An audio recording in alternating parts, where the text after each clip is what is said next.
Hey Matt, I have two questions, but the first one is just how did you assess the overall operation on Saturday with Luke as the new starter? Thought he did a good job. At the end of the day, we won the football game. That's the most important thing. He helped us win the game. As a first starting quarterback, your first game, you're always going to get better. And there's things that he can do better, like we all, there's things we can coach better. But for a first game coming out there and being calm and making some big time plays at crucial times, I thought he did a great job. How do talking to Frost yesterday, he said he had had a conversation just with you and other coaches about we have to remind ourselves that this is a really young offense and that you have to be patient with it. I think that times on Saturday, you might have had five or six freshmen on the field at once. How do you maybe, you certainly don't change your standards, but how do you change maybe your patience and your coaching techniques when you're dealing with guys who really are doing this for the first time? Yeah, we hit two things. Well, number one, I think at one time we had 8 guys on the field. We forget about that, but which is exciting because we know they have great futures ahead of them. You definitely don't change your standards because at the end of the day, we're going out there to win. We're going to play the best players, whether they're freshmen or whether they're seniors. And so they got to know what the standards are, and we got to demand their best. But at the same time, we got to build their confidence. That's a big thing with freshmen is put them in situations where they can succeed. And I don't know if patience is the word, but I'd say more positivity, making them understand, hey, these are the things, and you can do it, and being positive about it. I think you can still be demanding but positive, and that's what we always try to do as coaches. Thank you. Jake Bartecki, KRNU. Hey, Coach, how much do you know about Illinois, and what do you kind of like that you see out of their defense? And is there anywhere you guys think you have an advantage on offense against them? Uh, well, they're a good defensive football team. And every year we play them, it seems like it goes down to the wire. They're a lot like us. They're riding some momentum. They had a big win last week, as did we. Um, they're athletic on defense. They're tough. I think they take pride in not giving up big plays. They've done a pretty good job of that. So we're gonna have to earn everything we get, and we're excited about the challenge. But it's a good defensive football team that's very well coached. Mitch Sherman, The Athletic. Hey, Matt. Scott talked, I think, after the game about some of the personnel groupings and how you have a lot of those. In particular, I assume he's talking about the receivers. How are you seeing those young guys, Fleming, Brown, Betts, coming along and help and allowing you to do more things, incorporate them in more ways into the offense? Yeah, we're trying to play a lot of different people, which helps us. It helps keep guys fresh. It also, provides some friendly competition.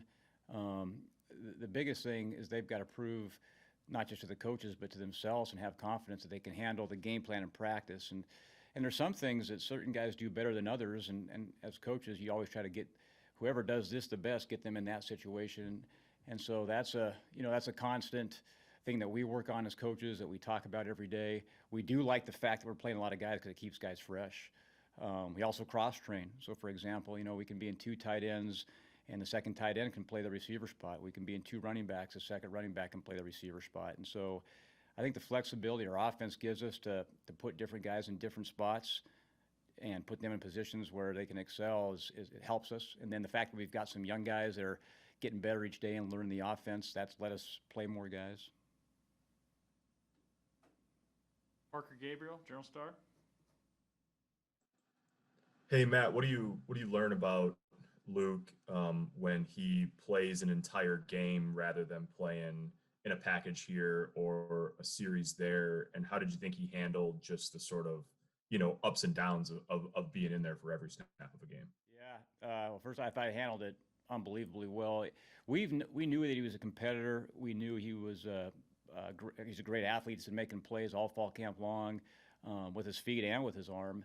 But sometimes you really don't know until there's live bullets how a guy's going to respond. And I was very impressed with his poise. He stood in there. He improvised a little bit when we needed him to. He kept some long, some third down, some second long situations alive just by making a play himself. Never panicked. Showed a ton of poise, and not just for a first starter, but we forget he's basically a freshman. And so, could not be more happy with what he did in the game. He's been doing that the whole time in fall camp, and that's why we chose to start him. But at the same time, it's a different thing to go out on Saturday and do the same thing. And that's against a good defensive football team. I think people sometimes forget that.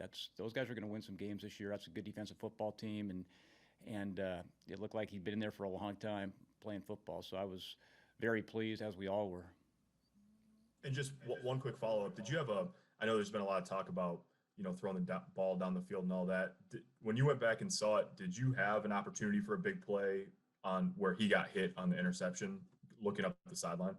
Yeah, we thought, he got hit right when he was throwing. We thought it was a wheel route. We thought we had the wheel, and I think it would have been a completion. You never know. The corner was kind of coming off. Yeah, we did think we had one. And we took some shots downfield, especially early on.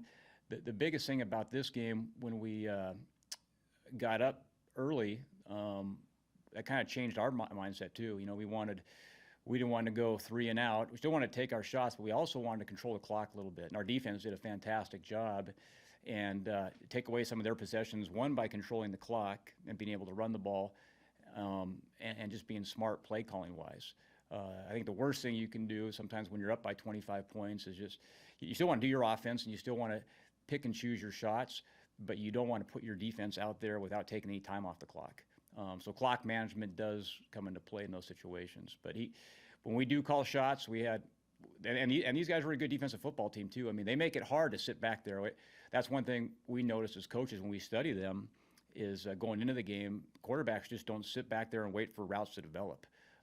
You got to have shots where it's either there or there's a layoff. And that's always part of our thought process anyway as coaches. And these guys do a really good job of putting pressure on the quarterback too. Couple more for Coach Lubick. Andy Kendi, KETV. Hey, Coach. You guys have been outscored by pretty big margin in the second half. Is it as much what the defense adjusts to, or is it just a lack of execution on your part? And how can you jumpstart you guys coming out of the break? I think anytime you don't score points, you could always point to you can execute better. I think that question is interesting. Yeah, I think part of it you got to look at what the situation was. We come out of halftime and you're up by 30 points. You play a little bit differently as if you're down by 30 points, as far as just your mindset, scoring points, the whole deal. So I think each game is different. I know, Ohio State, we came out in the first drive of the game and scored. These guys would come out in the first drive of the game and scored. Northwestern, we came out in the first drive, drove it all the way down, had a penalty, but we're in field goal touchdown range. So our whether it's the first possession of a game or the first possession of the second half, there's not a lot of difference. I mean, at second half, you do go in, you make adjustments, what has been working, what hasn't, why. You talk about it really fast, but you also stick to your guns. Hey, we game plan this. This is what they're showing. This is what we still need to call, and that's basically it, as far as what the coach's mindset. But yeah, would we like to score the ball every time we have the ball in the second half? There's no question. Finish up with Coach Lubick, Sean Callahan, Husker Online.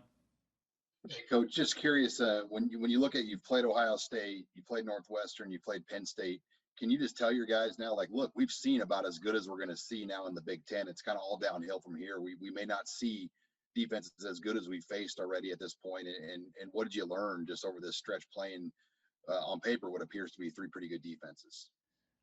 Well, I think you're exactly right. We played 3 great defenses, especially, even including the one last week might have been the most athletic defense out of them all. But at the same time, in this league, the big challenge that our guys got to understand that every defense is good. And if you don't come prepared to play, every team in this league can beat you. And every defense in this league can create problems. So you really do got to treat it as a faceless opponent and prepare the same way each week, which is, number one, doing the best we can do and doing our job, which means no penalties, lining up right, not turning the ball over, and executing. And then specifically find that our plan of attack of how we're going to attack each defense. Each defense is a little bit different, but in this league, they're all good defenses. And the one coming up is a darn good defense. So you got to be real careful. Our guys know that we played 3 good defenses. There's no question. But they also know that I don't think there's an easy defense on the schedule. And so and you got to prepare that way too.